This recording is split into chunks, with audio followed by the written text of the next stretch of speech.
আজকের পর্বে আমরা সাইয়েদনা ঈসা আলাইহিস সালামের জীবনী শুনবো ইনশাআল্লাহ।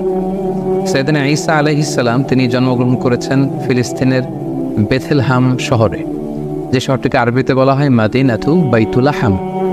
আবার কোনো কোনো ঐতিহাসিক বলেছেন যে তিনি নাজারেত সিটিতে জন্মগ্রহণ করেছেন, যেটাকে আরবিতে বলা হয় মাদিনাতুন নাসেরা। তবে বেথেলহাম শহরের ব্যাপারেই বেশিরভাগ ঐতিহাসিক মতামত পেশ করেছেন, কিন্তু কোরআন আল কারীমে সুনির্ধারিতভাবে ওনার জন্মস্থানের কথা বলা হয়নি, বরং বলা হয়েছে বাইতুল মুকাদ্দাস থেকে একটা রিমোট এরিয়াতে, দূরবর্তী কোনো একটা জায়গায়, যেটা সারাউন্ডেড বাই ডেট ট্রিস, খেজুর গাছ দ্বারা বেষ্টিত, এরকম কোনো একটি জায়গা আল্লাহ নবী ঈসা আলাইহিস সালাম জন্মগ্রহণ করেছেন। আমরা ওনাকে চিনি আল্লাহ নবী ঈসা হিসেবে অথবা ঈসা রুহুল্লাহ হিসেবে, কিন্তু খ্রিস্টান সম্প্রদায় তারা ঈসা আলাইহিস সালামকে জেসাস ক্রাইস্ট বলে থাকে, যেটাকে বাংলায় যীশু খ্রিস্ট বলা হয়। কালামুল্লাহ মাজিদে ঈসা আলাইহিস সালামের অনেকগুলো নাম উল্লেখ হয়েছে। কোরআন কখনো কখনো ওনাকে অ্যাড্রেস করেছে আল মাসিহ বলে, কখনো উল্লেখ করেছে ঈসা ইবনে মারিয়াম বলে, কখনো রূহ বলে, এবং মাঝে মাঝে কালিমাতুহু বলে। আল মাসিহ বলা হয়েছে এজন্য কারণ আরবিতে মাসাহা ইয়ামসাহু মানে টাচ করা, মাসেহ করা, মেসেজ করা। ঈসা আলাইহিস সালাম মেসেজ করে দিলে কিছু অবাক ঘটনা ঘটতো, সেগুলো আমরা সামনে শুনবো। আবার কখনো বলা হয়েছে ঈসা ইবনে মারিয়াম, মারিয়ামের সন্তান ঈসা, যেহেতু ওনার পিতা ছিল না। কখনো বলা হয়েছে রূহ মানে স্পিরিট, আল্লাহ তাআলা স্পেশাল স্পিরিট এখানে দিয়েছিলেন। আবার কখনো বলা হয়েছে কালিমাতুহু, আল্লাহর বিশেষ কালিমা। তিনি পৃথিবীতে পিতা ছাড়া জন্মগ্রহণ করেছেন। আমরা জানি যে সাধারণত আমাদের প্রত্যেকের মা আছে, বাবা আছে, বাবা এবং মায়ের মাধ্যমে আমরা পৃথিবীতে এসেছি, কিন্তু তিনি পৃথিবীতে একমাত্র মানব যিনি শুধুমাত্র মায়ের গর্ভ থেকে এসেছেন, পিতার সংস্পর্শ ছাড়া। ওনার পিতা ছিল না, এবং তিনি বনি ইসরায়েলের সর্বশেষ নবী, এবং ওনার প্রতি আল্লাহ তাআলা ইনজিল কিতাব নাজিল করেছেন। আমরা জানি যে প্রসিদ্ধ 4টি আসমানি কিতাব রয়েছে, এর মধ্যে ইনজিল হচ্ছে অন্যতম। তাওরাত, জাবুর, ইনজিল এবং কোরআন। তো ওনার কাছে ইনজিল নাজিল হয়েছে, যেটাকে খ্রিস্টান কমিউনিটি এটাকে বাইবেল বলে বা গসপেল বলে থাকে। এবং তিনি হচ্ছে 5 জন উলুল আজমে মিনার রসুল আছে, যারা দৃঢ় প্রত্যয়ী, খুবই দৃঢ় প্রত্যয়ের অধিকারী 5 জন নবী, তাদের মধ্যে থেকে তিনি একজন। তারা হচ্ছে নূহ আলাইহিস সালাম, ইব্রাহিম আলাইহিস সালাম, মূসা আলাইহিস সালাম, এবং এই ঈসা আলাইহিস সালাম, এবং আমাদের প্রিয় নবী মুহাম্মদ রাসূলুল্লাহ সাল্লাল্লাহু আলাইহি ওয়াসাল্লাম। এবং তিনি একমাত্র নবী যিনি এখনো ইন্তেকাল করেননি, তিনি এখনো বেঁচে আছেন। আল্লাহ তাআলা বিশেষ কুদরতে ওনাকে আকাশে তুলে নিয়েছেন। তিনি একটা সময় শেষে, শেষ জামানায়, কিয়ামতের অদ্যাবধি পূর্বে, আগ মুহূর্তে পৃথিবীতে আসবেন। ইমাম মাহাদির নেতৃত্বে তিনি গোটা বিশ্বে সাম্য, শান্তি, ভালোবাসা, ইসলাম এটা প্রতিষ্ঠা করবেন, এবং স্বাভাবিকভাবে অন্যান্য নবীদের মতো তিনি পৃথিবীতে ইন্তেকাল করবেন। তার মায়ের নাম ছিল মারিয়াম, আমরা জেনেছি, এবং আমাদের প্রফেট সিরিজের জাকারিয়া আলাইহিস সালামের পর্বে আমরা মোটামুটি মারিয়াম আলাইহিস সালামের ঘটনার ব্যাপারে আলোচনা করেছিলাম। আল্লাহ তাআলা মারিয়াম আলাইহিস সালামকে গোটা বিশ্বের নারীকুলের মধ্যে থেকে স্পেশালি তিনি চুজ করেছেন, তিনি তাকে পিউরিফাই করেছেন, তাকে সিলেক্ট করেছেন। এবং মারিয়াম আলাইহিস সালামের নামে কোরআনের স্বতন্ত্র একটি সূরা এসেছে। আমরা জানি কোরআনে 114টি সূরা, এর মধ্যে একজন নারীর নামে কোরআনে একটি সূরা ডেডিকেট করা হয়েছে, আর সেটা হচ্ছে সূরাতুল মারিয়াম। সেটা ঈসা আলাইহিস সালামের মায়ের নামে সূরা। কোরআনে আল্লাহ পাক তাকে সিদ্দিকা বলেছেন, সত্যবাদী নারী, এবং তিনি কুমারী হয়েও সন্তান জন্মদান করেছেন। এবং সাইয়েদনা মারিয়াম আলাইহিস সালাম এবং তার সন্তান আল্লাহ নবী ঈসা আলাইহিস সালামকে আল্লাহ তাআলা শয়তানের দুষ্ট খোঁচা থেকে হেফাজত করেছেন, কারণ ঈসা আলাইহিস সালামের নানি হান্না বিনতে ফাকুজ স্পেশালি আল্লাহ তাআলার কাছ থেকে দোয়া করে এটা চেয়ে নিয়েছিলেন। কোনো নিউবর্ন বেবি যখন পৃথিবীতে আসে, শয়তান তাকে খোঁচা দেয়, তখন বাচ্চাটা ওয়া ওয়া করে কেঁদে ওঠে। এটা ঘটেনি শুধু মারিয়াম আলাইহিস সালামের ক্ষেত্রে এবং আল্লাহ নবী ঈসা আলাইহিস সালামের ক্ষেত্রে। সম্মানিত সুধী, আল্লাহ নবী ঈসা আলাইহিস সালামের জন্মটাই একটা মিরাকেল, তার জন্মটাই একটা মুজিজা। কারণ আমরা পৃথিবীতে বাবা মায়ের মাধ্যমে এই দুনিয়ার বুকে এসেছি, কিন্তু আল্লাহ নবী ঈসা আলাইহিস সালাম পিতা ছাড়া কেবলমাত্র মায়ের মাধ্যমে দুনিয়াতে এসেছেন। কিভাবে তিনি এসেছেন, তার জন্মের ঘটনাটা কেমন ছিল, বিস্তারিতভাবে আল্লাহ তাআলা সূরা মারিয়ামে উল্লেখ করেছেন। আমরা সরাসরি কোরআনে ফিরে যাই, তাহলে আমরা বুঝতে পারবো যে কোরআন আমাদেরকে কি জানাচ্ছে। সূরা মারিয়ামে আল্লাহ তাআলা ইরশাদ করেছেন, ওয়াজকুর ফিল কিতাবি মারইয়ামা ইয ইনতাবাদাত মিন আহলিহা মাকানান শারকিয়্যা। মানে হে নবী, আমাদের রাসূলকে আল্লাহ তাআলা উদ্দেশ্য করে বলছেন, হে নবী, আপনি এই কোরআনে মারিয়ামের কথা উল্লেখ করুন যে পূর্ব দিকে তার ফ্যামিলি থেকে পূর্ব দিকে কোনো একটা জায়গায় গিয়েছিল। ফাত্তাখাযাত মিন দুনিহিম হিজাবান, সে হয়তো গোসলের কাজে বা ব্যক্তিগত কোনো কাজে হেজাব দিয়ে চারদিকে পর্দা টাঙিয়ে কোনো একটা কাজ করছিল। ফাআরসালনা ইলাইহা রূহানা, ঠিক ওই মুহূর্তে আমি জিবরাইল আলাইহিস সালামকে পাঠালাম। নির্জন একটা এলাকা, তিনি একাকী কাজ করছিলেন। হঠাৎ আল্লাহ তাআলা তার ফেরেশতা জিবরাইল আলাইহিস সালামকে পাঠালেন। ফাতামাসসালা লাহা বাশারান সাবিয়্যা, এবং জিবরাইল আলাইহিস সালাম মানুষের আকৃতিতে তার সামনে যে উপস্থিত হলো। মারিয়াম আলাইহিস সালাম দেখে ভয় পেয়ে গেলেন। ক্বালা, তিনি বললেন, ইন্নী আউযু বির-রহমানি মিনকা ইন কুনতা তাকিয়া, অর্থাৎ আমি তোমার ব্যাপারে আল্লাহর কাছে পানাহ চাই যদি তুমি আল্লাহকে ভয় করো। সাবধান, তুমি আমার সামনে এসো না, তুমি পুরুষ মানুষ, তুমি এখানে কি করছো, এখানে কেন এসেছো? ক্বালা, সাইয়েদনা জিবরাইল আলাইহিস সালাম বললেন, ইন্নামা আনা রাসূলুর রাব্বিকি লিআহাবা লাকি গুলামান যাকিয়া, অর্থাৎ মারিয়াম ভয় নেই, আমি সাধারণ মানুষ নই, আমি আল্লাহর ফেরেশতা, আল্লাহর পাঠানো অ্যাঞ্জেল, ফেরেশতা। আমি এসেছি তোমাকে একটা গোলামান সাকিয়া, পবিত্র সন্তান গিফট করবার জন্য। এ কথা শুনে তো মারিয়াম আলাইহিস সালাম আতকে উঠলেন। তিনি বললেন, ক্বালাত আন্না ইয়াকুনু লি গোলাম, আমার কি করে সন্তান হবে? ওয়ালাম ইয়ামসাসনি বাশার, কোনো মানুষ তো আমাকে, কোনো পুরুষ তো আমাকে স্পর্শ করেনি।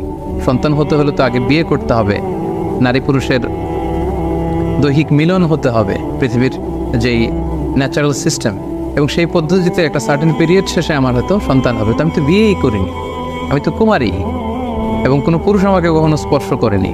আর ওয়ালাম আকু বাগিয়া, আমি তো ব্যভিচারিণীও নই, আমি তো এমন নষ্টা ভ্রষ্টা নারী নই যে আমি পরপুরুষের সাথে কোনো ধরনের ব্যভিচারে লিপ্ত হয়েছে কিংবা অপকর্ম করেছে, ফলে তার মাধ্যমে আমার সন্তান, আমার গর্ভে সন্তান আসবে, এটা তো সম্ভব নয়, কিভাবে হবে? ক্বালা, জিবরাইল আলাইহিস সালাম বললেন, কাযালিকি, এমনিই হবে। ক্বালা রাব্বুকি হুয়া আলাইয়া হাইয়্যিন, তোমার রব আমাকে এই বলে পাঠিয়ে দিয়েছে যেটা আমার পক্ষে সম্ভব, আমি আল্লাহ তাআলা চাইলেই এই মিরাকেল ঘটাতে পারি। বলি না যা আলাহু আয়াতান লিন্নাস, আল্লাহ তাআলা বলেন যে এটা আমি করতে চাই যাতে করে তার সন্তানকে গোটা বিশ্বের জন্য আমি একটা নিদর্শন করে রাখতে পারি। ওয়া রাহমাতাম মিন্না, আমার পক্ষ থেকে রহমত স্বরূপ। ওয়া কানা আমরাম মাকদিয়া, আর মারিয়াম তুমি বিচলিত হয়ে লাভ নেই, এটা ডিসাইডেড, আল্লাহ তাআলার সিদ্ধান্ত হয়ে গিয়েছে। আমরাম মাকদিয়া, জাস্ট এখন এটা প্লে হবে, আল্লাহ তাআলা ডিসাইড করেছেন এমনটা ঘটাবেন এবং এমনটা ঘটবে।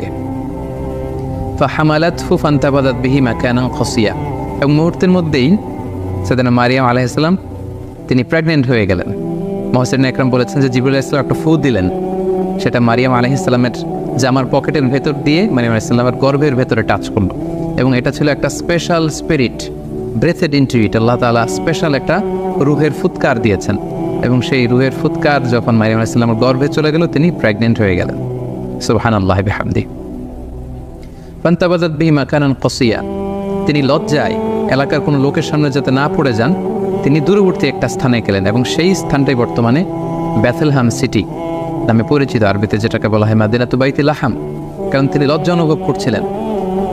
এবং ঈসা আলাইহিস সালামের জন্মটা যেহেতু মিরাকেল, ওনার এই প্রেগনেন্সি পিরিয়ডটাও মিরাকেল। সাধারণত বেবি যখন কেউ কনসিভ করে কোনো নারী, তার 9 মাস 10 মাস একটা সময়, সার্টেন পিরিয়ড অফ টাইম তাকে এই প্রেগনেন্সি পিরিয়ডকে পার করতে হয়, তখন তার বেবি ডেলিভারি হয়। কিন্তু যেহেতু এটা ছিল আল্লাহর মিরাকেল, মুহূর্তেই তিনি গর্ভবতী হয়েছেন। একজন 9 মাসের পরিপূর্ণ প্রেগনেন্ট পিরিয়ডকে পার করেছে একজন নারীর দেহাবয়ব যেমন, দেখতে যেমন, দূর থেকে দেখলেই বোঝা যায় যে তিনি গর্ভধারিণী। মারিয়াম আলাইহিস সালামের অবস্থাটা মুহূর্তের মধ্যে আল্লাহ তাআলার এই মিরাকেলে, এই মুআজিজার মাধ্যমে এরকম হয়ে গেল। তিনি আতঙ্কিত হলেন, তিনি ভয় পেলেন, অন্য কারো সামনে যাতে তিনি পরে লজ্জিত হতে না হয়, তিনি এলাকা ছেড়ে মাকানান কসিয়া, সেই বেথলেহেম সিটিতে চলে গেলেন, এবং সেখানে খেজুর বেষ্টিত একটা এলাকা ছিল। ফাজাআল মাখাদু ইলা জিযআইন নাখলা, তো ওনার পেইন আসলো, প্রচণ্ড ব্যথা,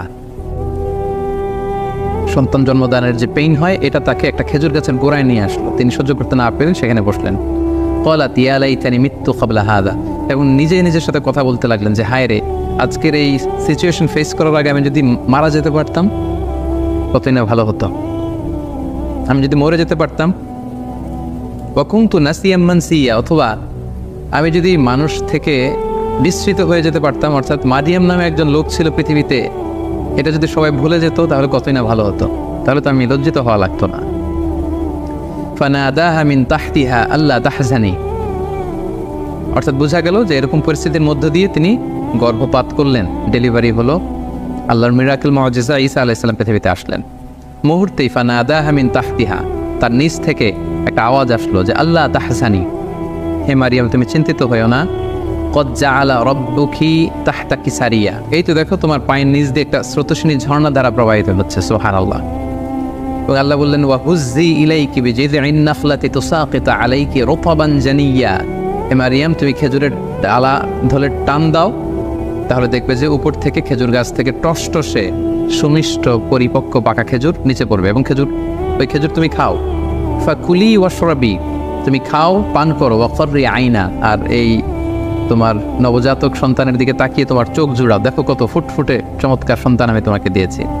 ফাইম্মা তারাইন্না মিনাল বাশারি আহাদান, কোনো মানুষ যদি দেখো আমি তোমাকে পলিসি বাতলে দিচ্ছি, তুমি কি করবে? ফাকুলি ইন্নী নাযারতু লিররহমানি সাওমা ফালান উকাল্লিমাল ইয়াওমা ইনসিয়া, তুমি ইঙ্গিতে বলো যে আমি রোজা রেখেছি, আমি কারোর সাথে কথা বলবো না। আমাদের এই শরিয়াতে রোজার সিস্টেম হচ্ছে সকাল থেকে শুরু করে সন্ধ্যা পর্যন্ত না খেয়ে থাকা, কিন্তু ওনাদের শরিয়াতে রোজার সিস্টেম ছিল সকাল থেকে সন্ধ্যা পর্যন্ত মৌনতার রোজা রাখা, মানে চুপ থাকা। সকাল থেকে সন্ধ্যা পর্যন্ত খাওয়া যাবে, পান করা যাবে, কিন্তু কথা বলা যাবে না, কথা বললে রোজা ভেঙে যাবে। তো মারিয়াম তুমি ইঙ্গিতে বলো যে তুমি রোজা রেখেছো।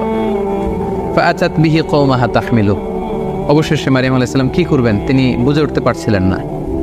অবশেষে তিনি শিশু সন্তান ঈসা আলাইহিস সালামকে কোলে নিয়ে এলাকার লোকদের কাছে আসলেন। ক্বালু ইয়া মারইয়াম, সবাই বলল হে মারিয়াম, লাকাদ জি'তি শাইআন ফারিয়া, এ কি অঘটন তুমি ঘটালে, এটা কি করলে তুমি সন্তান পেলে কোত্থেকে? তোমার তো বিয়ে হয়নি, কোত্থেকে তুমি বেবি পেলে? ইয়া উখতা হারুন মা কানা আবুকি ইমরাআ সাউইন ওয়া মা কানাত উম্মুকি বাগিয়া, তোমার বাবা তো ভালো লোক ছিল, তোমার মাও তো ব্যভিচারিণী ছিল না, তুমি এই কাজ কেমন করে করলে?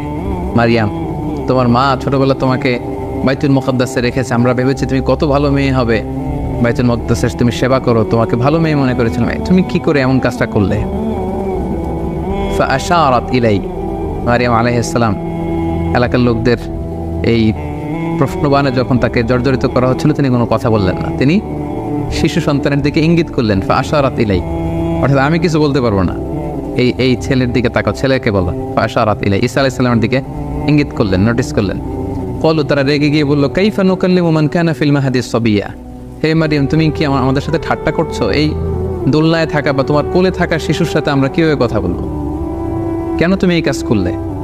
ঠিক ওই মুহূর্তে একটা যুগান্তকারী ভাষণ দিয়েছিলেন সাইয়েদনা ঈসা আলাইহিস সালাম।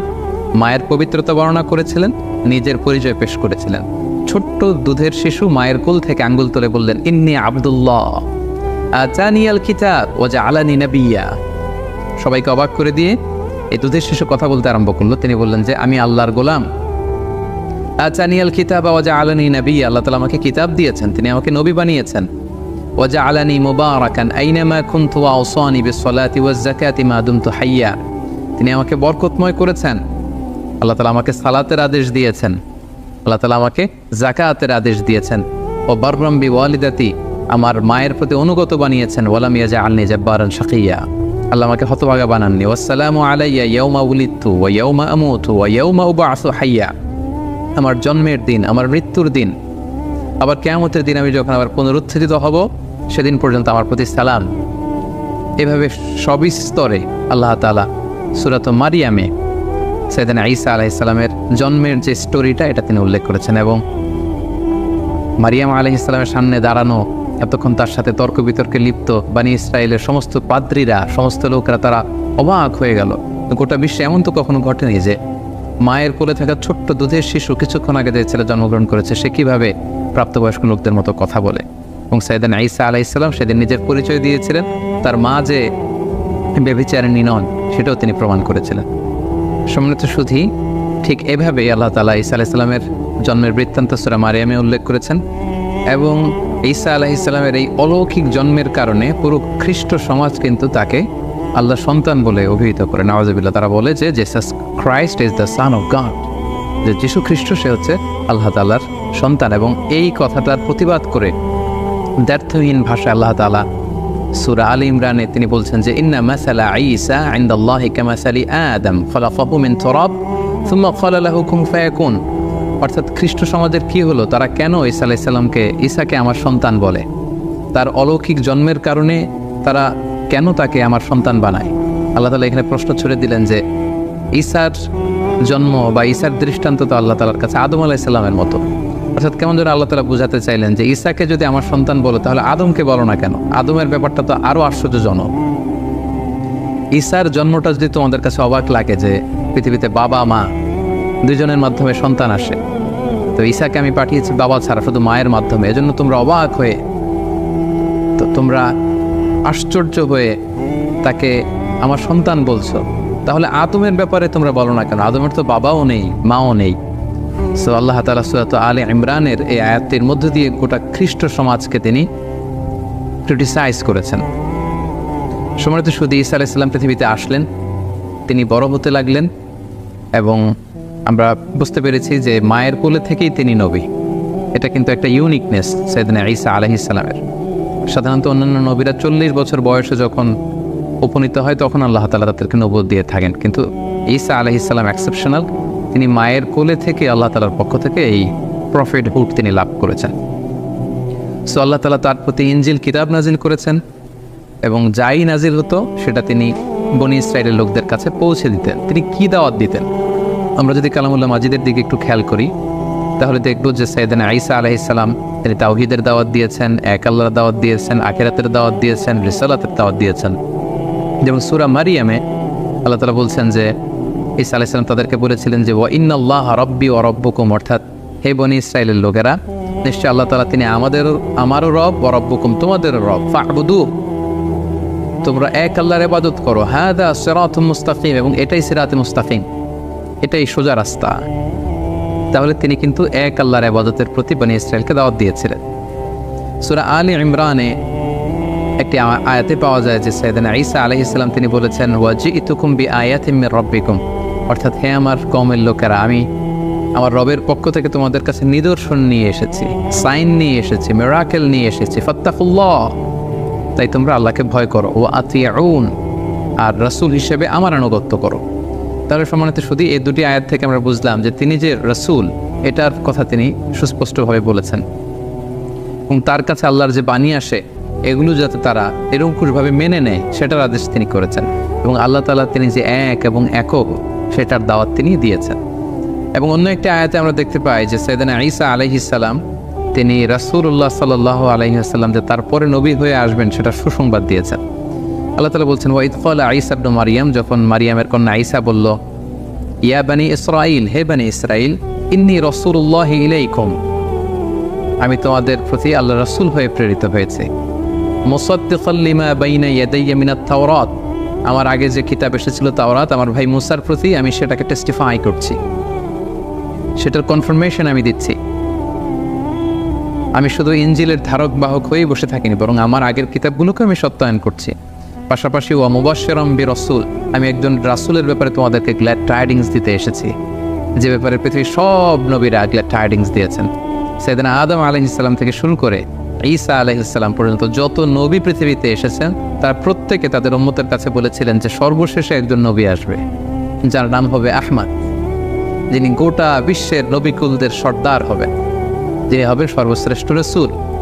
এবং সেটার সর্বশেষ সুসংবাদটা সাইয়েদনা ঈসা আলাইহিস সালামের মাধ্যমে আল্লাহ তাআলা পাঠিয়েছেন, কারণ ওনার পরপরই আল্লাহ রাসূল সাল্লাল্লাহু আলাইহি ওয়াসাল্লাম পৃথিবীতে এসেছেন। তো তিনি বলেছেন ওয়া মুবাশশিরাম বিরাসূল, হে বনি ইসরাঈল, আমি তোমাদেরকে একজন রাসূলের সুসংবাদ দিচ্ছি, ইয়াতি মিন বাদি, he will come after me, আমার পরপরই সে আসবে, ইসমুহু আহমদ, আর তার নাম হবে আহমদ। আমরা জানি যে আল্লাহ রাসূল সাল্লাল্লাহু আলাইহি ওয়াসাল্লামের অনেকগুলো নাম ছিল, চমৎকার চমৎকার নাম। এর মধ্যে উল্লেখযোগ্য দুটি নাম হচ্ছে, একটি হচ্ছে মুহাম্মদ আর একটি হচ্ছে আহমদ সাল্লাল্লাহু আলাইহি ওয়াসাল্লাম। ফালাম্মা জাআহুম বিল বাইয়িনাত, এরপর নবুয়তের প্রমাণ হিসেবে বনি ইসরাইলের লোকদের কাছে আল্লাহ নবী ঈসা আলাইহিস সালাম যখন বাইয়িনাত নিয়ে আসলেন, অর্থাৎ মুআজিজা নিয়ে আসলেন, ক্বালু হাযা সিহরুম মুবিন, তারা বলল এগুলো জাদু, হে ঈসা তুমি তো জাদুকর, তুমি অনেক বড় ম্যাজিশিয়ান, তোমার এই কথা আমরা বিশ্বাস করি না। এবং সম্মানিত শুধু আমরা তো সাইয়েদনা আদম থেকে শুরু করে অনেক নবীর ঘটনা স্টোরি আমরা শুনেছি আমাদের প্রফেট সিরিজে, আমরা প্রায় দেখেছি যে নবীরা যখন মুআজিজা নিয়ে আসতো তাকে এলাকার লোকেরা জাদু বলে উড়িয়ে দিত। তো এখন আমরা জানবো যে সাইয়েদনা ঈসা আলাইহিস সালামকে আল্লাহ তাআলা কি মুআজিজা দিয়েছিলেন। সম্মানিত শুধু আপনারা শুনলে অবাক হবেন যে তিনি এমন কিছু অনন্য মুআজিজা তার এলাকাবাসীদেরকে দেখিয়েছিলেন, যেটা দেখে লোকজন অবাক হয়ে গিয়েছিল। তার একটি মুআজিজা ছিল, তিনি মাটি দিয়ে পাখি বানাতেন, পাখি বানিয়ে সে মাটির পাখিতে ফু দিলে সেই পাখি জীবন্ত হয়ে উড়ে চলে যেত।